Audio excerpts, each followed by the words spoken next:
顶个月初，但那是风台哦，台东一寡农产灌溉进水口的土花，和大水冲排，最近个直落大水后，嘛无法度修理。农水署的台东分署是表示讲，这几天哦，避南溪水已经豆豆退落，还剩3天到5天内就会修理好势。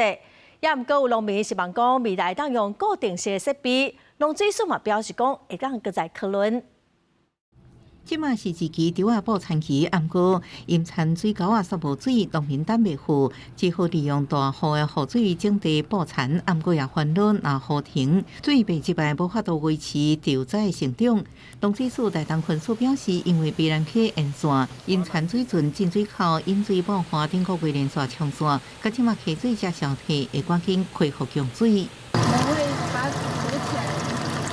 让它全部有水啊。因为有些部分那个河床有淤积，有淤积比较高的情况之下，我们这次进展的那个取水期程会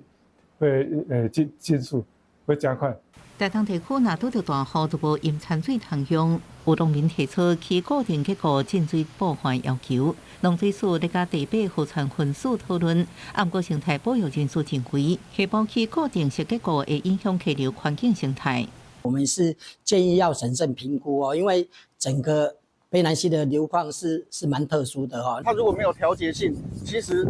这样溪流的断流的情况，导致于生态浩劫的